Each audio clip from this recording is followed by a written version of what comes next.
राधे राधे। स्वागत है आपका अपने चैनल राधे कृष्ण कृपा पर।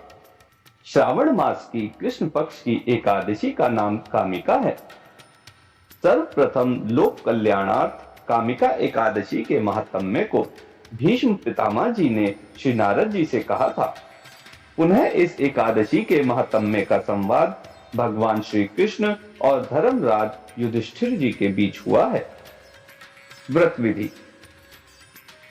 एकादशी के दिन सुबह उठकर सबसे पहले विधि पूर्वक व्रत करने का संकल्प लेना चाहिए। फिर स्नान आदि से फारिग होकर धूप, दीप, पुष्प, गंध और नैवेद्य से भगवान की पूजा अर्चना करनी चाहिए। सारा दिन मौन रहकर भगवत नाम का जप, स्मरण, ध्यान और सद्ग्रंथों का स्वाध्याय करते रहना चाहिए।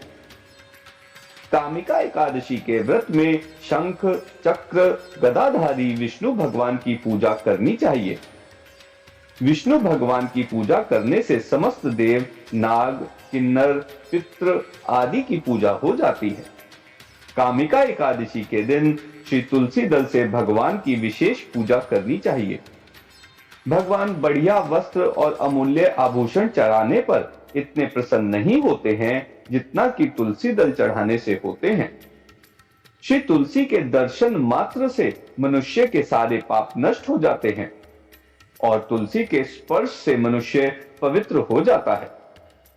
धर्म ग्रंथों में लिखा है, श्री तुलसी की माला धारण करने वाले पर भगवान श्री कृष्ण सदा प्रसन्न रहते हैं। आदि पुराणे कृष्ण वाक्यम में कहा गया है, भक्ति से रहित होने पर भी केवल तुलसी की माला धारण करने वाला वैष्णव ब्रह्मा जी के द्वारा पूजा जाने योग्य है। फिर मनुष्यों की तो बात ही क्या है। विष्णु धर्मोत्तरे में भगवान विष्णु कहते हैं कि जो श्री तुलसी की माला अपने कंठ में धारण करता है वह अपवित्र हो या आचार भ्रष्ट मुझको प्राप्त करेगा ही, इसमें कोई बिल्कुल भी संदेह ना करे। श्री तुलसी काष्ठधारी ब्राह्मण के लिए कहा गया है, तीनों वेद, तीनों देवता, ब्रह्मा विष्णु महेश, तीनों संध्या एवं तीनों अग्नियां, ये सब श्री तुलसी काष्ठधारी ब्राह्मण के लिए निरंतर मंगल करते हैं।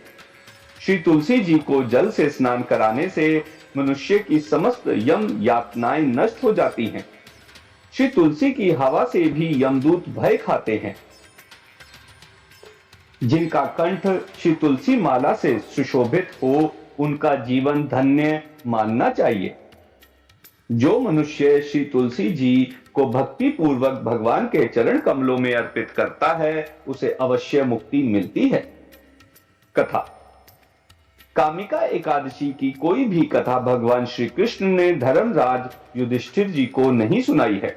केवल व्रत विधि, विधान और महात्म्य का ही संवाद श्री कृष्ण और युधिष्ठिर जी के बीच हुआ है। व्रत विधि का वर्णन तो पीछे हो चुका है, अब कामिका एकादशी के महात्म्य के बारे में भी जान लो। महात्म्य।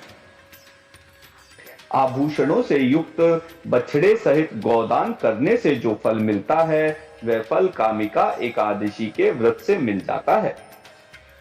अध्यात्म विद्या से जो पुण्य प्राप्त होता है उससे भी अधिक फल कामिका एकादशी का व्रत करने से मिल जाता है। सूर्य ग्रहण और चंद्र ग्रहण में कुरुक्षेत्र में स्नान करने से जो पुण्य मिलता है वह पुण्य कामिका एकादशी का व्रत करने से मिल जाता है।